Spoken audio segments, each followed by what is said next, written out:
Hello, my dear students. Once again, welcome back to your YouTube channel only for PBA. आज के video से हम start करने जा रहे हैं subject research methodology. Research introduction हम डिस्कस करेंगे पार्ट 1। आज के इस वीडियो में रिसर्च का मैं आपके साथ में डिस्कस करूंगी एंड वीडियो को ध्यान से देखिएगा क्योंकि रिसर्च मैथडोलॉजी टॉपिक आपके लिए बहुत ही इम्पोर्टेंट है। अगर आप बीकॉम के स्टूडेंट्स हैं, बीकॉम के स्टूडेंट्स हैं, बीबीए, एमबीए और एमकॉम के स्टूडेंट्स हैं, तब आपके लिए रिसर्च मेथडोलॉजी बहुत इंपॉर्टेंट हो जाता है क्योंकि सेकेंड ईयर के बाद जब आप प्रोजेक्ट वर्क करते हैं थर्ड ईयर में और इंटर्नशिप के बाद आप रिसर्च प्रोजेक्ट को प्रिपेयर करते हैं, तब आपके लिए रिसर्च रिपोर्ट प्रिपेयर करने में रिसर्च मेथडोलॉजी सब्जेक्ट बहुत इंपॉर्टेंट रोल प्ले करता है। एंड अगर आप यूजीसी नेट एग्जाम की प्रिपरेशन कर रहे हैं या फिर टीचिंग रिलेटेड सेट एग्जाम की प्रिपरेशन कर रहे हैं या फिर आप पीएचडी कर रहे हैं, तब भी आपके लिए रिसर्च मेथडोलॉजी टॉपिक बहुत इंपॉर्टेंट हो जाता है। तो वीडियो को अच्छे से देखिएगा एंड कॉन्सेप्ट को लर्न कीजिएगा। सो हम स्टार्ट करते हैं research methodology. So friends, introduction इस वीडियो में मैं डिस्कस करने जा रही हूँ मीनिंग ऑफ रिसर्च। रिसर्च की हम बात करें तो रिसर्च वर्ड कंप्राइज हुआ है टू वर्ड से, री प्लस सर्च।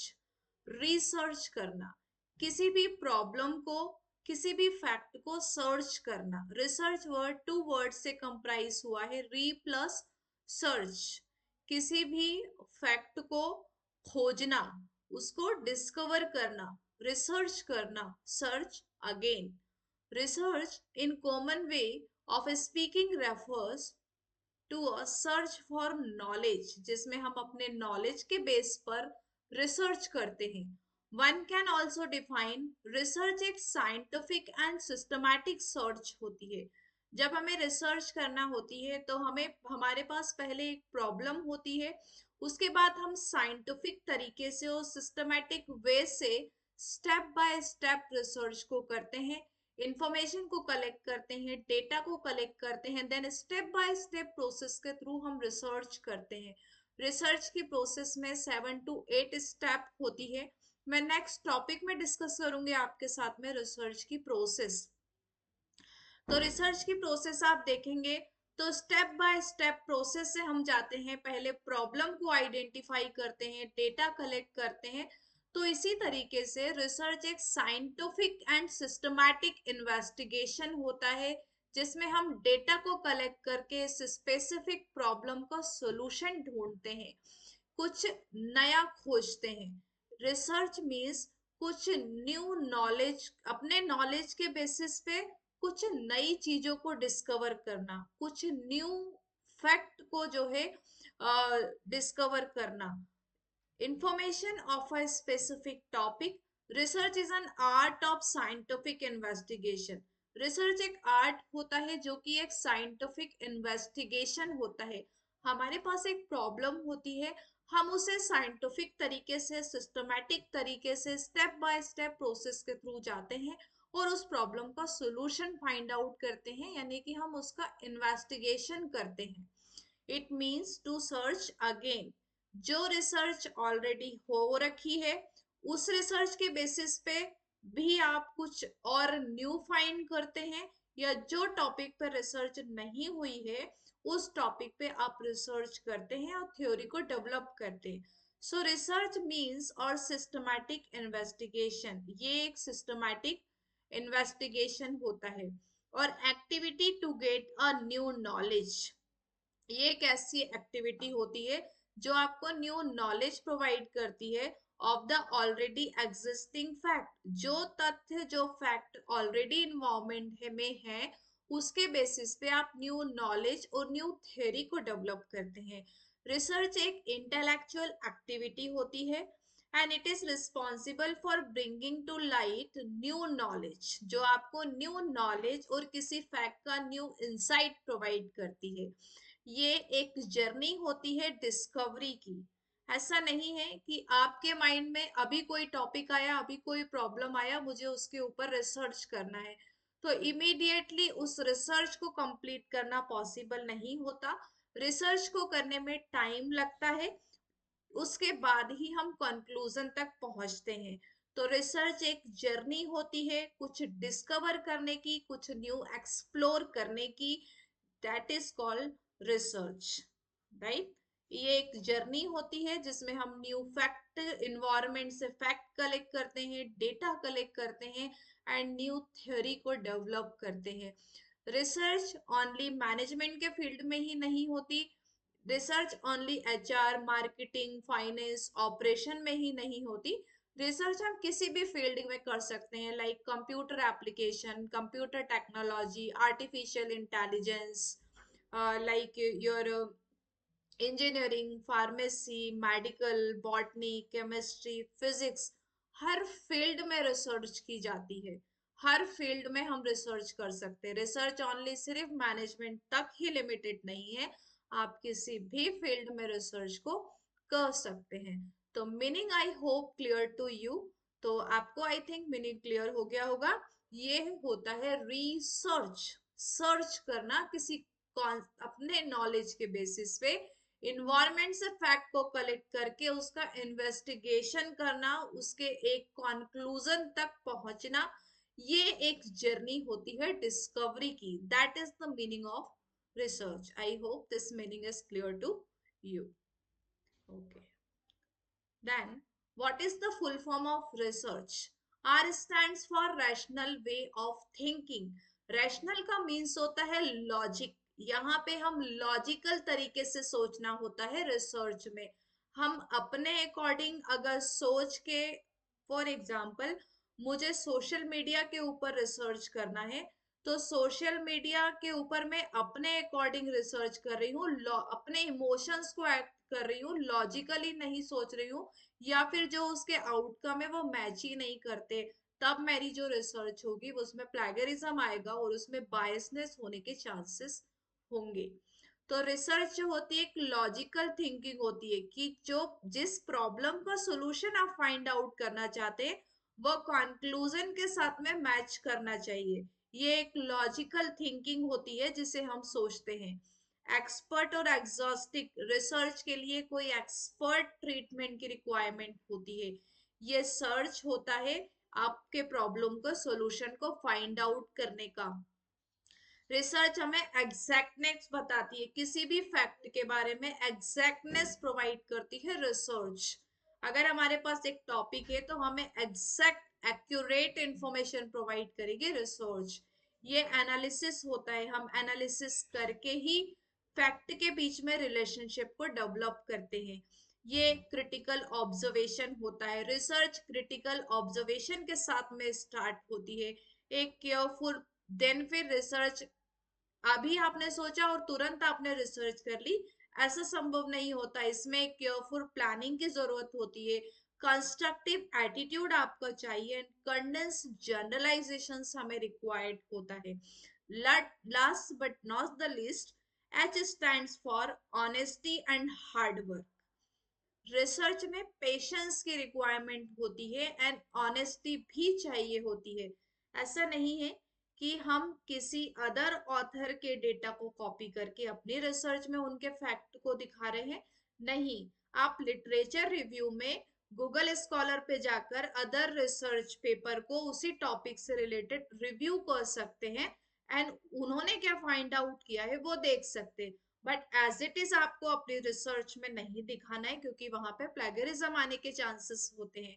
तो आपको क्या करना है, जो रिसर्च ऑलरेडी अगर उस टॉपिक पे हो रखी है तो आपको कुछ नया फाइंड आउट करना है, आपको उस रिसर्च के गैप को फुलफिल करना है, कुछ नया खोजना है, कुछ न्यू डिस्कवर करना है।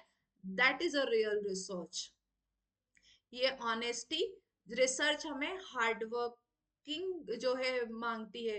रिसर्च में पेशेंस की रिक्वायरमेंट होती है, जो ऑनेस्टी भी रिक्वायर्ड होती है।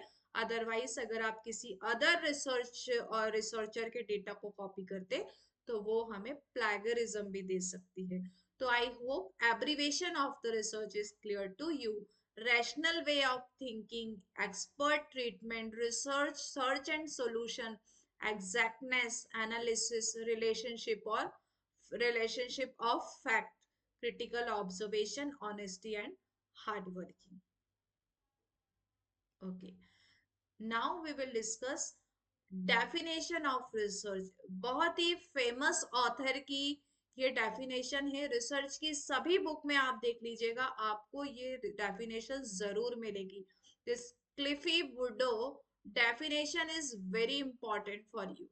According to Clifford Woody, research comprises, ये डेफिनेशन आपके लिए इसलिए भी इम्पॉर्टेंट है क्योंकि रिसर्च की जो प्रोसेस होती है उसमें 7 to 8 स्टेप्स होते हैं। इस डेफिनेशन में क्लिफोर्ड वुडी ने उस सभी रिसर्च की प्रोसेस के स्टेप को ऐड किया हुआ है। अगर आप ये रिसर्च की डेफिनेशन को लर्न करते हैं तब ऑटोमेटिकली आप रिसर्च की प्रोसेस को भी समझ जाएंगे, और अगर आप प्रोसेस को समझते हैं तो आप डेफिनेशन भी इजीली लिख सकते हैं। That's why definition is very important for you.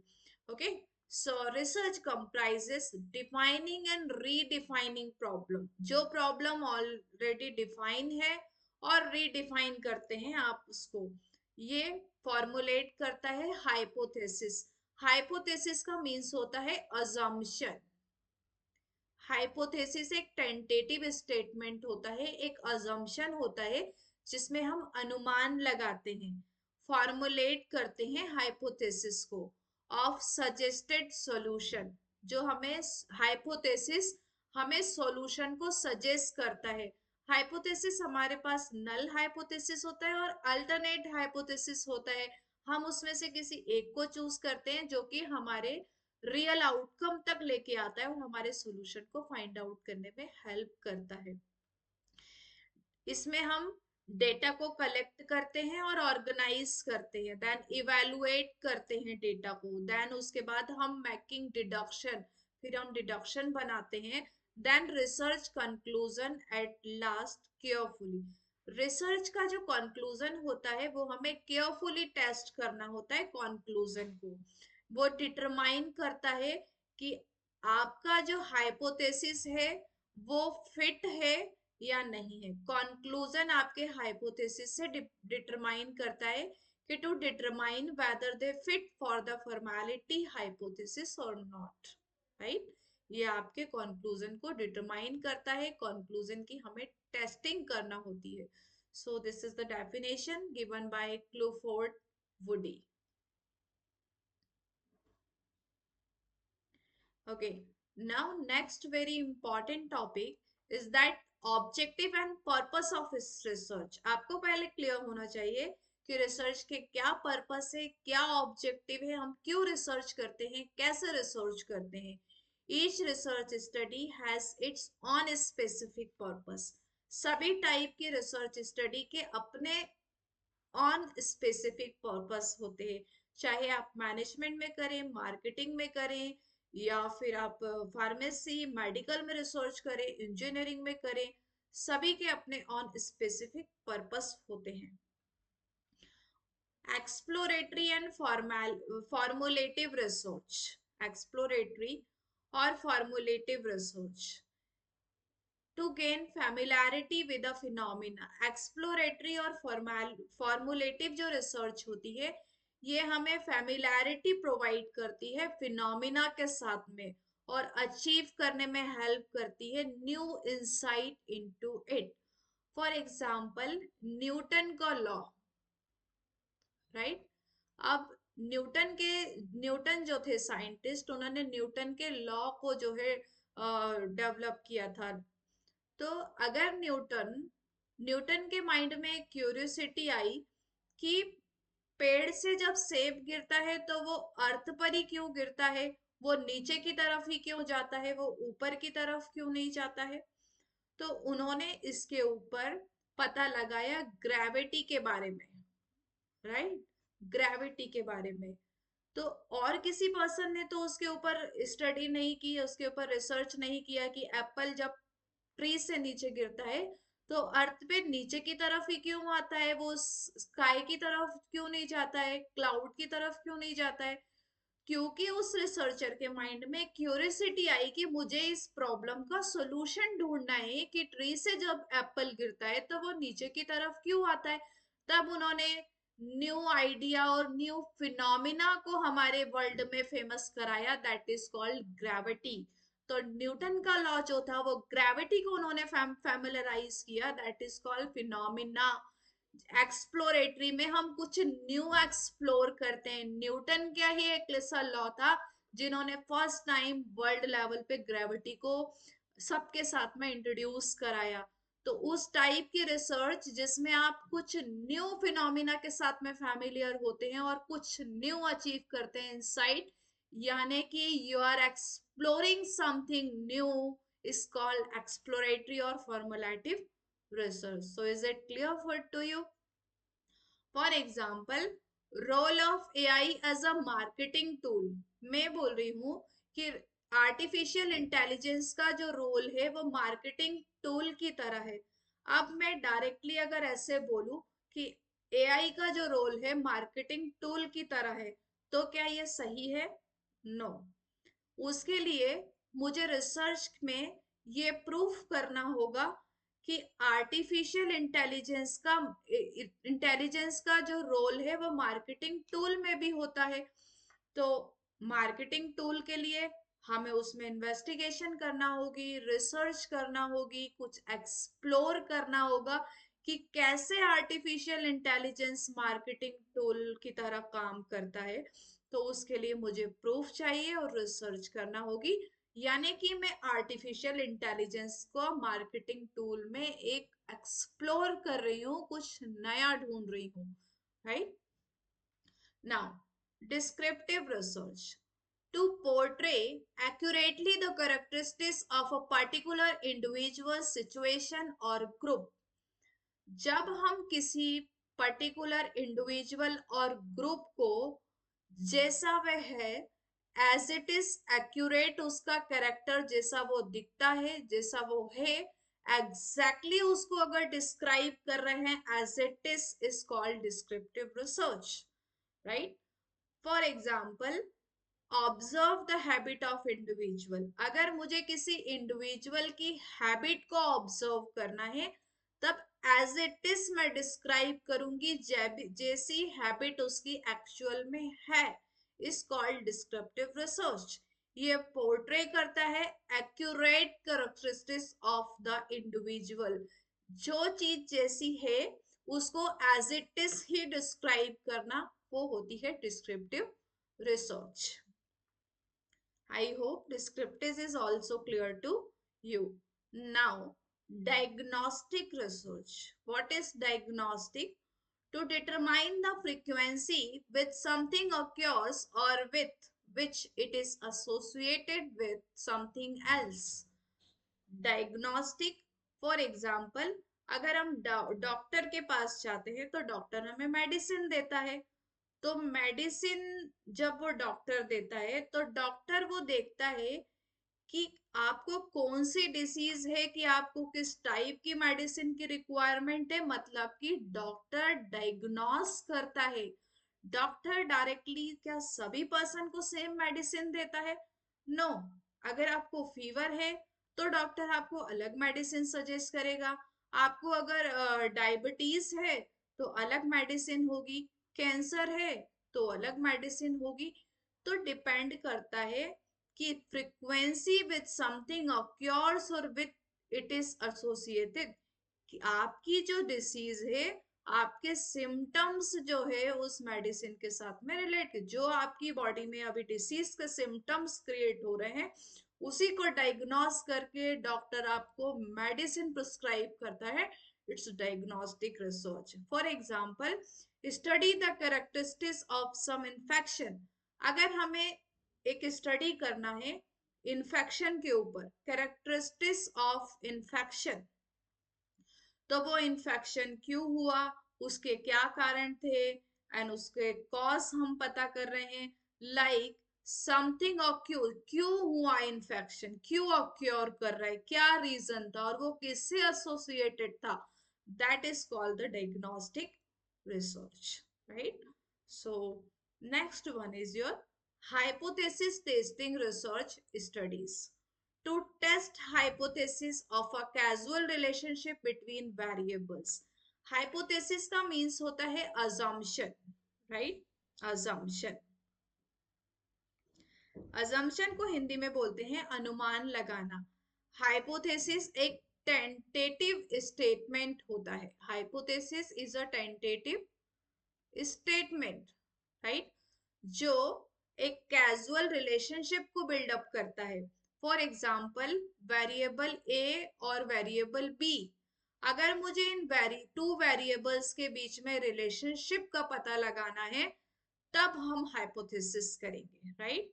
For example, fall in mobile phone sale. अब मोबाइल फोन की जो सेल है वो फ्रिक्वेंटली लास्ट ईयर 2024 में कम हो गई, ऐसा हम स्टडी करना चाहते हैं, हम मान के चल रहे हैं 2024 में मोबाइल फोन की जो सेल है वो सडनली फॉल हो गई। अब मुझे इसका रीजन पता करना है कि क्यों आखिर मोबाइल फोन की सेल कम हो गई। तो उसका रीजन ये हो सकता है कि अगर अगर हम ये पता लगा रहे कि सैमसंग के मोबाइल फोन की जो सेल है वो क्यों डिक्रीज हो गई, राइट? तो उसका ये भी रीजन हो सकता है कि 2024 में आईफोन लॉन्च हो गए, उसके बाद में न्यू वीवो के न्यू फोन लॉन्च हो गए, रेडमी में न्यू फोन लॉन्च हो गए। इन सभी फोन के फीचर्स अच्छे थे एज कंपेयर टू सैमसंग, इसीलिए लोगों ने सैमसंग को चॉइस करने की बजाय दूसरे कंपनी के फोन को जो है वो परचेस किया। तो सैमसंग के जो लोगों की जो डिमांड थी, पब्लिक की जो डिमांड थी, वो सैमसंग फोन का फुलफिल नहीं कर पा रहा था। पब्लिक जिस फीचर्स को चाहती थी, कैमरा अच्छा चाहिए, 5G मोबाइल चाहिए, वीवो और रेडमी और आईफोन में अगर उसके फीचर्स अवेलेबल है, तो पब्लिक किसकी तरफ अट्रैक्ट होगी? जो फीचर्स उनको चाहिए। तो इसका रीजन या तो फीचर्स हो सकता है, या तो हो सकता है कि प्राइस जो है वो बजट में नहीं है जो लोग खरीदना चाहते हैं। तो कोई भी रीजन हो सकता है। तो यहाँ पे हम एक रिलेशन, एक टू वेरिएबल के बीच में एक हाइपोथेसिस टेस्टिंग, यानी कि मैं एक टेंटेटिव स्टेटमेंट मान के चल रही हूँ और मुझे टू वेरिएबल के बीच में रिलेशनशिप को पता लगाना है, और मैं उसके लिए हाइपोथेसिस टेस्टिंग कर रही हूँ, उसके कारणों को पता लगा रही हूँ। That is called hypothesis testing research studies. I hope hypothesis is also clear to you. Okay, exploratory familiarity with a phenomena. यहाँ पे हम फिनोमिना के साथ में फेमिलियरिटी जो है करके अचीव करते हैं कुछ न्यू। डिस्क्रिप्टिव, जो प्रेजेंट में एज इट इज है उसको एक्यूरेटली डिफाइन करते हैं। डायग्नोस्टिक, हम इसमें कुछ जो है डायग्नोस्टिक मीन्स कुछ रीजन जो ऑक्योर करता है उसकी फ्रिक्वेंसी को डायग्नोस करते हैं।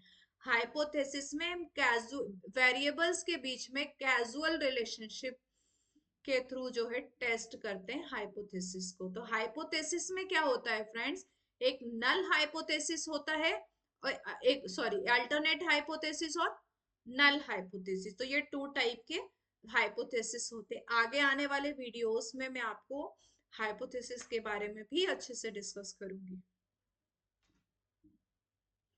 Okay, next one is your significance and limitations of research. तो क्या सिग्निफिकेंस है रिसर्च के? For solving various operational and planning problems of business and industry. क्या महत्व है रिसर्च का?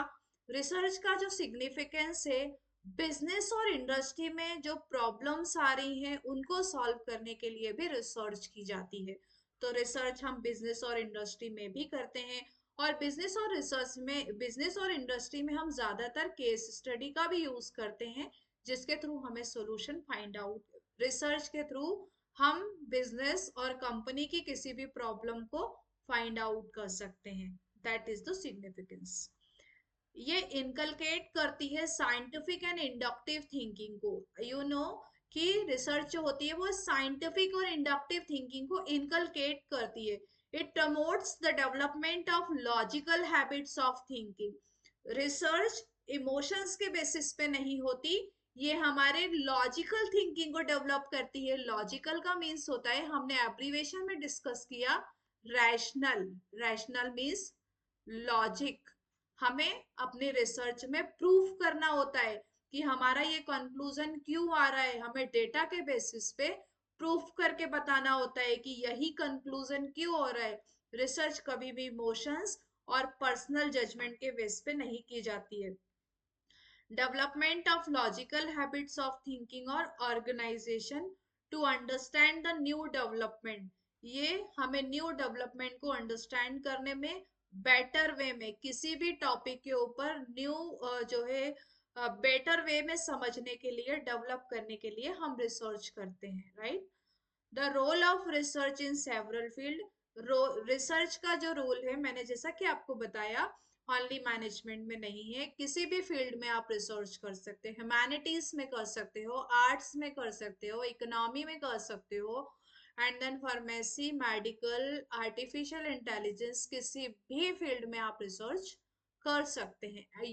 Not only the this academics related background, आप yoga, sports related other extracurricular में भी रिसर्च कर सकते हैं। Economic, weather related to business और to the economy. For example, मुझे अगर रिसर्च करना है हमारी कंट्री के यूनियन बजट के ऊपर, तो मैं वो भी रिसर्च कर सकती हूँ। Okay, as a whole, as greatly increased in modern times. Research is equally important for social scientist. ये जो रिसर्च है वो सोशल साइंटिस्ट के लिए भी इम्पॉर्टेंट होती है, in studying social relationship and then seeking answer to various social problem. For example, कैसे सोशल प्रॉब्लम में रिसर्च हेल्प करती है? For example, Covid 19। कोविड 19 जब 2019 में आया था, तब कोविड 19 के जो सिम्टम्स थे उसको ध्यान में रखते हुए जो है साइंटिस्ट ने उसकी वैक्सीन को जो है इनोवेट किया था, वैक्सीन को बनाया था। और आपको पता है, वैक्सीन को बनाने में भी एक एक्सपेरिमेंट की गई थी, कि पहले उन्होंने रैबिट के ऊपर एक्सपेरिमेंट किया था, तो रैबिट के ऊपर सिम्टम्स अलग आ रहे थे, फिर उसके बाद उन्होंने ह्यूमन के ऊपर जो है वो एक्सपेरिमेंट को किया। तो ये सोशल में कैसे हेल्प करती है, कि जब हमारी कंट्री कोविड 19 के जो वायरस से जूझ रही थी, तब उस टाइम पे वैक्सीन का जो है इनोवेशन किया, तो साइंटिस्ट ने रिसर्च करके ही उस वैक्सीन को बनाया था। तो कोविड और कोरोना वायरस एक जो है सोशल लेवल की प्रॉब्लम थी, जो सभी जो है लोगों को वैक्सीन प्रोवाइड करके उसको कोविड और वायरस से जो है बचाया गया, उस डिसीज से। तो मींस कि ये वैक्सीन ने भी बहुत हेल्प किया। ये तभी संभव हुआ जब उस वैक्सीन के ऊपर रिसर्च की गई। तो सोशल प्रॉब्लम, जैसे कि कोविड 19 एक बहुत बड़ी प्रॉब्लम थी, पूरी कंट्री जो है उसको फाइट कर रही थी, तो साइंटिस्ट की हेल्प से ही हमने वैक्सीन में एक्सपेरिमेंट करके, उसके पहले रैबिट पे एक्सपेरिमेंट किया, फिर ह्यूमन में एक्सपेरिमेंट किया, उसके बाद ही लोगों को वैक्सीन के डोज गवर्नमेंट ऑफ इंडिया ने प्रोवाइड किए। तो ऐसे सोशल प्रॉब्लम को सॉर्ट आउट करने पे भी रिसर्च बहुत इंपॉर्टेंट रोल प्ले करती है। Research inculcate sign to fix inductive thinking. Research inculcate करती है इंडक्टिव थिंकिंग को, and it promotes the development of logical habits. Research हमें सिखाती है लॉजिकल तरीके से कैसे सोचा जाए, थिंकिंग एंड ऑर्गेनाइजेशन। तो रिसर्च एक सिस्टमैटिक तरीके होता है, एक स्टेप बाय स्टेप प्रोसेस हमें जाना होता है, और उसके बाद हमें जो है उसका कंक्लूजन तक पहुंचना होता है। अभी कंक्लूजन सही है या कंक्लूजन गलत है, इसका पता हमें बाद में लगता है। तो that is the significance and limitations of the research. तो this is the significance of the research. तो मैंने सिग्निफिकेंस आपके साथ में डिस्कस किए। आई होप कि आपको ये वीडियो बहुत अच्छा लगा होगा। जो भी स्टूडेंट्स इस वीडियो को देख रहे हैं, आप किस कॉलेज से हैं एंड आप कौन सा कोर्स अभी परस्यू कर रहे हैं, मुझे कमेंट सेक्शन में कमेंट्स करके जरूर बताइएगा। आप बीबीए के हैं, बीकॉम के हैं, एमबीए के हैं, मुझे कमेंट सेक्शन में जरूर बताइएगा कि आप कौन सा रिसेंटली कोर्स परस्यू कर रहे हैं। एंड आप नेक्स्ट टॉपिक जो है मैं उसके अकॉर्डिंग अपने रिसर्च मेथोडोलॉजी के टॉपिक में ऐड करने की कोशिश करूंगी. And do remember, if you like this video, if you like my content, so don't forget to subscribe the channel. And channel को सब्सक्राइब कर लीजिएगा, वीडियो को लाइक कीजिएगा एंड अपने फ्रेंड्स के साथ में भी शेयर कर दीजिएगा. तब तक के लिए अपना ख्याल रखिए. मिलते हैं नेक्स्ट वीडियो में. Till then keep watching video. Thank you so much. Have a nice day.